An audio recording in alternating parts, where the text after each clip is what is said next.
Así que tuvo una especie de experiencia transformadora muy profunda para la gente, muy profunda. Eso es más que una película, creo. Y así que en realidad me asustó durante años. La gente pensaba que lo sabía todo sobre la pasión de Cristo, los rayos, los accidentes, la extraña calma que cayó sobre el set. Pero Mel Gibson acaba de romper su silencio, y lo que reveló va mucho más allá de cualquier cosa reportada hasta ahora. En una entrevista reciente, habló de cosas que nadie había oído antes. Misterios, momentos y fuerzas que desafiaban toda explicación. Dijo, hasta el día de hoy, nadie puede explicarlo. ¿Qué quiso decir? ¿Qué pasó realmente detrás de las cámaras? La revelación de Gibson cambia todo lo que creíamos saber. Y se puede ver que representa a un varón hebreo del siglo I, porque el peinado era del siglo I, y un peinado hebreo. La película con una diferencia. La película presentó algo que los espectadores de cine rara vez habían experimentado. Un retrato implacable y vívido de las últimas horas de Cristo que se negaba a suavizar su brutal realidad. Sin embargo, bajo la controversia y los récords de taquilla, bajo el elogio crítico y la condena por igual, algo más se estaba desarrollando en silencio. Algo que ni siquiera el propio Gibson, el visionario que dio vida a este proyecto, ha articulado o explicado completamente. Han pasado 2 décadas completas desde ese estreno revolucionario, y Gibson ha mantenido un silencio casi monástico sobre los eventos inexplicables que ocurrieron durante la producción. Cuando finalmente se le presionó para que hablara de los extraños fenómenos, los rayos meteorológicamente imposibles, las tormentas de arena repentinas que aparecían de cielos despejados, las figuras misteriosas que algunos miembros del equipo afirmaban ver en las grabaciones, y la sensación generalizada entre todo el equipo de producción de que estaban siendo observados por algo más allá de la percepción humana, Gibson solo ofreció un reconocimiento críptico. Hablando en voz baja, casi a regañadientes, admitió que los eventos siguen siendo inexplicables hasta el día de hoy. Pero para comprender verdaderamente por qué esta película en particular no solo impactó a audiencias globales, sino que transformó fundamentalmente las vidas de quienes la crearon, debemos viajar hacia atrás en el tiempo. Necesitamos entender el contexto que existía antes de que la primera cámara capturara un solo fotograma. Antes de los supuestos milagros y los accidentes documentados, antes de que el mundo siquiera supiera que esta película existiría. Debemos comenzar con un hombre que parecía poseer todo lo que el mundo define como éxito, pero que al mismo tiempo estaba experimentando un colapso interno que la fama y la fortuna nunca podrían prevenir. Los científicos no pueden decirnos cómo llegó a ser. Es la religión y la ciencia viviendo juntas en el mismo pedazo del hombre detrás de la misión. Al amanecer del nuevo milenio, Mel Gibson ocupaba una posición privilegiada en la jerarquía de Hollywood. Su triunfo directorial en Corazón Valiente había asegurado su legado como algo más que una estrella de cine. Se había convertido en un autor legítimo, recolectando premios de la Academia y elogios críticos. Encarnaba lo que la industria del entretenimiento celebra: carisma, talento, atractivo de taquilla y el tipo de control creativo que la mayoría de los cineastas solo sueñan con lograr. Sin embargo, esta percepción pública ocultaba una realidad privada de profunda lucha. Detrás de la persona confiada que aparecía en portadas de revistas y escenarios de premiaciones, Gibson libraba una agotadora batalla interna. El alcohol se había convertido tanto en escape como en prisión. La depresión proyectaba largas sombras sobre días que deberían haber sido triunfales. La oscuridad particular que acompaña a la fama, esa sensación aislante de ser visible para millones pero verdaderamente visto por nadie, había echado raíces profundas en su psique. En entrevistas realizadas años después, Gibson reconocería con franqueza que durante ese periodo había llegado a un punto en que continuar viviendo parecía una perspectiva insoportable. Los detalles de su momento más bajo permanecen en gran medida privados, pero ha descrito una noche en que algo fundamental se rompió dentro de él. Solo en su propia casa, rodeado de todos los símbolos del éxito que no habían logrado llenar el vacío, cayó de rodillas y comenzó a orar. Esta no era la oración ensayada de alguien cumpliendo con ritos religiosos. No había guión, ni audiencia, ni propósito calculado más allá de un ser humano desesperado clamando por significado en medio de la desesperación existencial. Y en ese momento de completa vulnerabilidad, Gibson describe haber recibido no solo consuelo, sino un llamado claro para contar la historia del sufrimiento de Cristo con honestidad implacable. Para retratar lo que realmente sucedió durante esas últimas horas de una manera que el cine nunca se había atrevido a intentar. El proyecto que se cristalizó en la mente de Gibson esa noche no se parecía en nada a las películas religiosas que Hollywood producía tradicionalmente. No le interesaba crear otro épico bíblico sanitizado con hermosa cinematografía y música inspiradora. Su visión exigía algo sin precedentes. Una película hablada enteramente en arameo y latín, los idiomas reales de esa época y lugar, sin concesiones al confort o las expectativas de las audiencias modernas. No habría glamour de Hollywood suavizando las duras realidades de los métodos de ejecución romana. Ninguna narración sermoneadora reconfortante para guiar las interpretaciones de los espectadores. Ningún arco de redención fácil que se resolviera pulcradamente antes de los créditos. En cambio, Gibson pretendía presentar la humanidad cruda en sus extremos, la traición en su forma más íntima, la agonía en su manifestación más física, y un amor que literalmente sangra. Cuando Gibson comenzó a presentar este concepto a los ejecutivos de los estudios, sus reacciones variaron de la preocupación cortés a la alarma total. Los comentarios fueron notablemente consistentes. Ninguna audiencia contemporánea se sentará a ver esto. Idiomas antiguos, violencia extrema, sin estrellas reconocibles. Esto es un suicidio comercial. El subtexto era claro. Hollywood no financiaría esta visión. Ante esta pared de resistencia de la industria, Gibson tomó una decisión que era virtualmente sin precedentes para alguien de su estatura. Eligió financiar personalmente toda la producción, invirtiendo $45 millones de su propia fortuna. Sin respaldo de estudio significaba sin red de seguridad corporativa, sin seguro contra el fracaso, y nadie a quien culpar si el proyecto colapsaba. La película se había transformado de un posible movimiento profesional en algo mucho más personal, una misión que Gibson sentía espiritualmente compelido a completar, sin importar las consecuencias profesionales. Y eso fue precisamente cuando los fenómenos inexplicables comenzaron a manifestarse. Ahora, la tecnología moderna une ciencia y religión, porque hasta que no tiene ciencia, todo es un milagro. Para resucitar una imagen viva, en movimiento y en 3D del hombre en la sábana de Turín.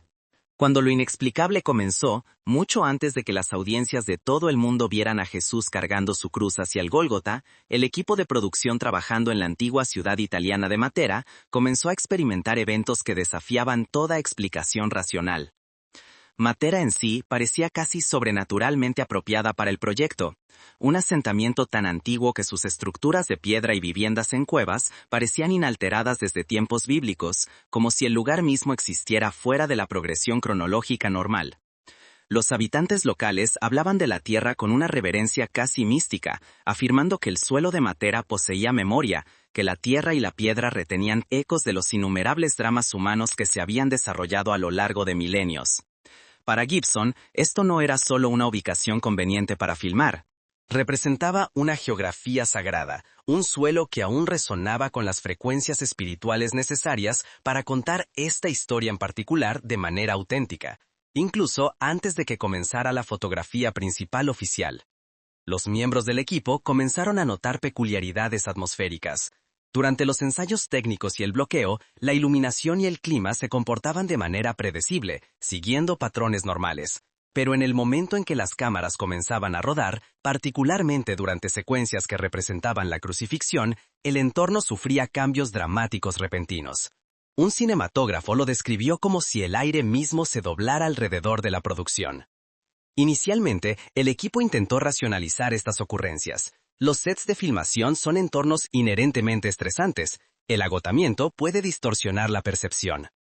Las coincidencias ocurren, pero a medida que avanzaba la producción, los fenómenos escalaron más allá de lo que podía descartarse cómodamente como imaginación o fatiga.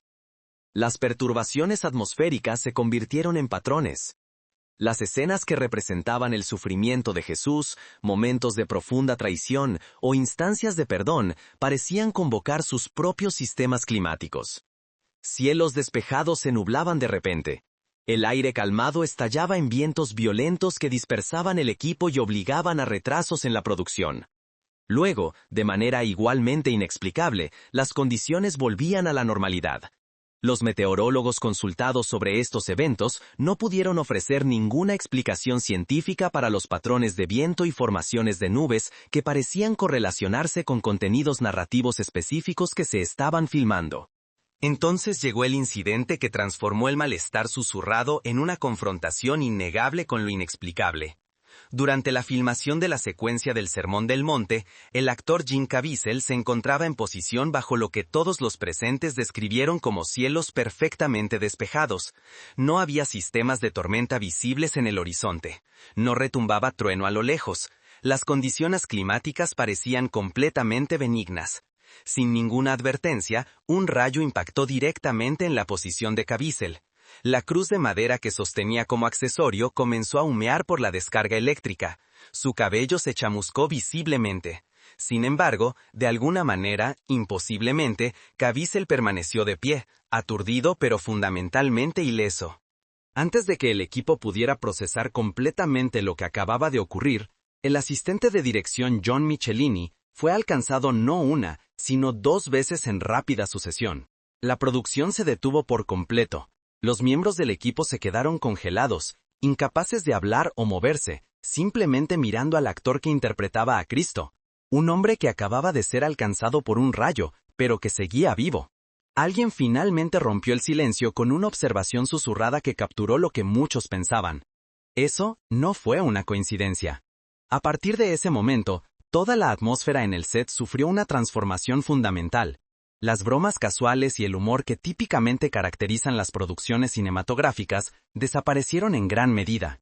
Algo había entrado en el espacio, ya fuera presencia divina, coincidencia cósmica o respuesta psicológica colectiva a circunstancias extremas, y permaneció durante toda la filmación. Es como una visión de rayos X, ¿sabes? Es como un rayo X. Eso es lo que solo lo ves, realmente lo ves en el negativo, ¿verdad?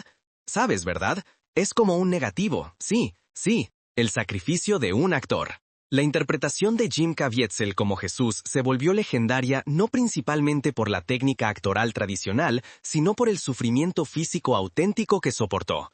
Durante una escena de flagelación, a pesar de elaboradas precauciones de seguridad, el instrumento de cadena falló accidentalmente en su trayectoria prevista y desgarró la espalda real de Caviezel, dejando heridas genuinas que requirieron atención médica. La enorme cruz de madera, construida para ser lo más históricamente precisa posible, pesaba aproximadamente 150 libras. Cargarla durante múltiples tomas dislocó el hombro de Caviezel, una lesión con la que continuó trabajando en lugar de detener la producción. A lo largo de la filmación, perdió más de 40 libras de su ya delgado cuerpo. Contrajo neumonía por la exposición prolongada a condiciones de viento helado mientras estaba suspendido en la cruz durante horas en tomas nocturnas exteriores. A pesar de estas crecientes dificultades físicas, Caviezel se negó a solicitar modificaciones o retrasos en la producción. Más tarde explicó su razonamiento con sencillez cruda. Si quieres interpretar a Cristo, será mejor que estés listo para sufrir. Esto no era actuación metódica en el sentido convencional. Era algo más fundamental. Una creencia de que retratar auténticamente esta historia en particular requería un sacrificio genuino. Los miembros del equipo observaron cambios perturbadores en Caviezel, más allá del deterioro físico visible. Parecía incapaz de dormir adecuadamente, a menudo pasando noches en oración o contemplación silenciosa. Comenzó a ayunar antes de escenas particularmente intensas. Aquellos que trabajaban más cerca de él describieron su comportamiento como cada vez más distante, como si estuviera derivando entre el agotamiento físico y algún otro estado de conciencia que luchaban por articular. Su tez se volvió pálida de manera antinatural. A veces temblaba visiblemente entre tomas. Sus movimientos y patrones de habla se alteraron de maneras que parecían desconectados de elecciones interpretativas conscientes. El propio Caviezel intentó más tarde describir estas experiencias, diciendo que hubo momentos en que sintió que no estaba solo en su propio cuerpo, cuando algo más allá de su conciencia individual parecía guiar sus acciones y reacciones. Incluso Gibson, que dirigía cada escena y por lo tanto observaba a Caviezel más de cerca que nadie, notó la transformación. Se encontró no simplemente dirigiendo una actuación. La experiencia se había convertido en algo más cercano a presenciar una confesión o testimonio espiritual que se desarrollaba en tiempo real. la presencia que acechaba en el set. A medida que la producción continuaba en las antiguas colinas de Matera, la ubicación se transformó en algo que existía entre una iglesia y un campo de batalla. Cada semana que comenzaba la filmación de secuencias de crucifixión, se manifestaba la misma secuencia de fenómenos atmosféricos. Vientos repentinos, truenos inesperados, y lo que múltiples miembros del equipo describieron independientemente como susurros que resonaban a través del valle, sonidos que no correspondían a ninguna fuente humana identificable. Un técnico de sonido informó más tarde haber descubierto voces en grabaciones de audio que no habían sido audibles durante la filmación real, voces que parecían hablar en idiomas que nadie reconocía y que el análisis técnico no podía explicar como mal funcionamiento del equipo o interferencia ambiental. Otro miembro del equipo abandonó abruptamente a mitad de la producción, negándose a laborar más allá de decir, ya no puedo estar aquí, se siente maldito. Sin embargo, otros interpretaron los fenómenos de manera completamente diferente. Estos individuos insistieron en que las sensaciones no indicaban una maldición, sino que representaban alguna forma de confrontación, un punto de encuentro entre fuerzas espirituales opuestas, luz y oscuridad, reconociendo la presencia del otro. Incluso los miembros del equipo más escépticos, aquellos que habían comenzado la producción como ateos o agnósticos confirmados, comenzaron a orar en silencio antes de las tomas. Varias personas reportaron experimentar una sensación idéntica durante la filmación. Una sensación distinta de que algo pasaba directamente detrás de ellos a pesar de que no había nadie visible en esa ubicación, acompañada de caídas repentinas de temperatura o vibraciones que parecían emanar de ninguna fuente física. Quizás lo más perturbador, mientras revisaban el metraje durante la postproducción, un cinematógrafo notó lo que parecían ser rostros humanos tenues, visibles en las sombras de ciertos planos, figuras que nadie recordaba haber visto presentes durante la filmación, y que no podían explicarse como reflejos, sombras de equipo o cualquier otro artefacto cinematográfico convencional. Después de mencionar esta observación una vez, nunca se discutió de nuevo por nadie en la producción. Para Gibson, ninguno de estos eventos se registró como coincidencia. Les dijo directamente a su equipo, no solo estamos contando una historia, estamos entrando en ella. Esto no era una exageración dramática destinada a inspirar mejores actuaciones. Era la interpretación genuina de Gibson de lo que estaba ocurriendo a su alrededor, la respuesta del mundo.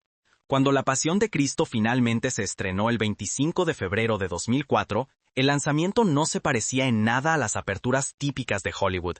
No había alfombras rojas glamorosas llenas de celebridades, ni elaboradas giras de prensa o apariciones mediáticas cuidadosamente orquestadas. Solo susurros que se extendieron rápidamente por las comunidades. Y luego caos absoluto en las taquillas de todo el país. Filas de personas esperando ver la película rodeaban manzanas enteras de la ciudad. Iglesias compraban entradas para congregaciones completas, alquilando teatros enteros. Las audiencias salían llorando incontrolablemente. Personal médico respondía a teatros donde espectadores se habían desmayado.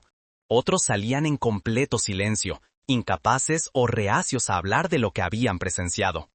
La película rompió las expectativas de taquilla, convirtiéndose en la película con clasificación R de mayor recaudación en la historia en ese momento. Pero este éxito comercial llegó acompañado de una intensa controversia. Los críticos publicaron reseñas mordaces, llamando a la película violentamente gratuita, emocionalmente manipuladora y potencialmente peligrosa. Algunos la acusaron de promover interpretaciones antisemitas de la muerte de Cristo. Presentadores de programas nocturnos se burlaron tanto de la película como de Gibson. Los titulares cuestionaban si Gibson había ido demasiado lejos, si esto representaba arte o explotación. Sin embargo, dentro de iglesias, centros comunitarios y hogares privados, se desarrollaba una conversación completamente diferente. La gente no analizaba los méritos técnicos de la película ni debatía su precisión teológica. La describían como una experiencia transformadora. Surgieron historias de espectadores orando espontáneamente en estacionamientos de teatros. Sistemas penitenciarios que proyectaron la película para reclusos reportaron que bloques enteros de celdas observaron en absoluto silencio, muchos llorando abiertamente. Familias separadas durante años supuestamente se reconciliaron después de verla juntos. Esto ya no funcionaba como entretenimiento, se había convertido en algo más, un catalizador para la confrontación interna, obligando a los espectadores a examinar su propia capacidad para la traición, el perdón, el sacrificio y el amor, el precio de la verdad. Sin embargo, mientras el mundo discutía sobre los méritos y el significado de la película, aquellos que realmente la habían creado comenzaron a experimentar sus propias crucifixiones. La prometedora carrera de Jim Caviezel en Hollywood esencialmente terminó. Los grandes estudios dejaron de devolver las llamadas de sus agentes. Directores de casting que previamente habían expresado interés en trabajar con él, guardaron silencio. Un ejecutivo de cine supuestamente le dijo directamente: «Ahora eres demasiado controvertido». Caviezel había interpretado a Jesús y al hacerlo, se encontró crucificado por la misma industria que una vez lo había abrazado. Pero en lugar de expresar amargura, Caviezel redirigió su vida hacia conferencias en iglesias, prisiones, escuelas y centros comunitarios, no discutiendo su carrera actoral, sino compartiendo cómo la experiencia había transformado su comprensión de la fe, el sacrificio y el propósito. La caída de Mel Gibson se desarrolló más gradualmente, pero en última instancia resultó aún más catastrófica. Arrestos, escándalos públicos, grabaciones filtradas revelando arrebatos perturbadores. El hombre que había creado la película espiritualmente más impactante del siglo XXI se convirtió en un villano de tabloides. Su reputación parecía destruida más allá de toda reparación. Lo que pocos observadores notaron fue el timing. Casi todos los escándalos mayores, cada revés profesional, cada humillación pública, ocurrieron después del estreno de La Pasión. Durante casi 20 años después, Gibson mantuvo un silencio casi completo sobre lo que realmente había sucedido durante la producción, desviando preguntas con generalidades corteses sobre Dios trabajando a través del proyecto. Luego, durante una entrevista tranquila fuera de cámara realizada décadas después del estreno de la película, se le preguntó directamente a Gibson qué había ocurrido realmente durante esos meses en Matera. Dudó, su expresión distante, y finalmente susurró esas 7 palabras que capturan el misterio perdurable. Hasta el día de hoy, nadie puede explicarlo. El silencio que aún habla. Detrás de esas 7 palabras yacen 2 décadas de historias que permanecen en gran medida sin contar. El rayo que desafió la explicación meteorológica. Los susurros que no tenían fuente. Las figuras capturadas en película que nadie recuerda haber visto en persona. El actor que interpretó a Judas y posteriormente se convirtió al cristianismo. Los miembros del equipo que abandonaron la producción cinematográfica por completo y nunca regresaron. Estos no son meros rumores o supersticiones. Representan experiencias documentadas compartidas por docenas de profesionales, cinematógrafos, técnicos de sonido, actores, asistentes, personas entrenadas para observar la realidad con cuidado y documentarla con precisión. Y aquellos que estuvieron presentes durante la producción dicen que incluso ahora, cuando revisitan la película terminada, aún pueden percibirlo. Ese mismo peso atmosférico, ese mismo silencio imposible entre respiraciones. Quizás la pasión de Cristo no se trataba en última instancia de eventos que ocurrieron hace 2000 años. Quizás se trataba de lo que sucede cada vez que la verdad y la oscuridad ocupan el mismo espacio. Cada vez que los seres humanos se adentran demasiado en territorio sagrado. Cada vez que el arte deja de ser entretenimiento y se convierte en encuentro. Gibson ha honrado su voto implícito de silencio, sin lanzar documentales extensos detrás de escenas, sin conceder entrevistas detalladas que revelen lo que presenció. Algunos interpretan esto como trauma, otros como discreción respetuosa, pero quizás represente algo completamente diferente. Un reconocimiento de que ciertos misterios pierden su poder, su santidad cuando se someten a disección analítica. Algunas historias están destinadas a ser experimentadas en lugar de explicadas. La fe no es lógica, es rendición. Y para Mel Gibson, esa película no fue prueba de creencia, fue el proceso de redescubrir la creencia. Fotograma a fotograma, herida a herida, los susurros han comenzado de nuevo. Gibson ha empezado a desarrollar una secuela centrada en la resurrección, que describe como potencialmente la película más significativa jamás hecha, no en presupuesto o escala, sino en significado espiritual. Cuando se le preguntó por qué regresaría a un territorio que le costó tanto personal y profesionalmente, ofreció una ligera sonrisa y dijo simplemente, porque la historia no ha terminado. Quizá tenga razón. Quizás la pasión de Cristo no fue un final, sino el comienzo de algo que continúa desarrollándose, no en pantallas, sino dentro de nosotros. No en teatros, sino en los momentos tranquilos cuando confrontamos nuestra propia capacidad para la traición y el perdón, el sufrimiento y el amor. Al final, podemos analizar, teorizar y cuestionar cada rayo y anomalía atmosférica. Pero quizás lo que sucedió en ese set en Matera no fue un misterio que demandara solución. Quizás fue un mensaje que requería recepción. Un recordatorio de que incluso en la creación de arte, lo divino puede interrumpir los planes humanos. A veces, cuando los humanos se adentran demasiado